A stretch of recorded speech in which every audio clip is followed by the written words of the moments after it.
Hello, I'm Jeff Moisen with Keller Williams Home Group Realty. I'll be providing you with the Guelph and Tri-City housing market stats for November, with the main focus on what's happening right here in Guelph. Let's look at some of the key metrics of our local markets relative to November of last year.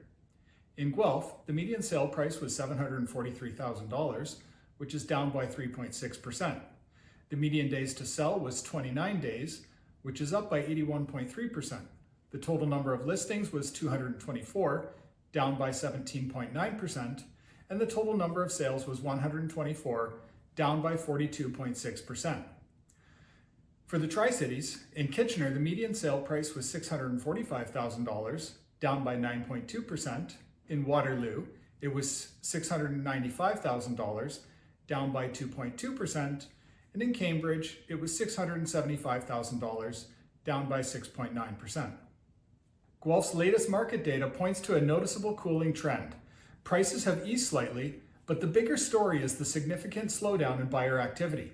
Homes are taking longer to sell, and the number of completed sales has dropped significantly. With fewer new listings coming to market as well, the shift suggests a move toward a more balanced, even buyer-leaning environment, where sellers may need to be more strategic with pricing and expectations. Across the Tri-City region, the overall picture is one of moderate softening. All three cities have experienced some level of price decline, although the degree varies, with Waterloo showing a little more resilience than others. As a whole, the region reflects a steady, gradual adjustment rather than a dramatic shift, signaling a relatively predictable and stable pace. Taken together, these trends offer opportunities for buyers who have been waiting for improved conditions, while sellers can still succeed with the right preparation and strategy.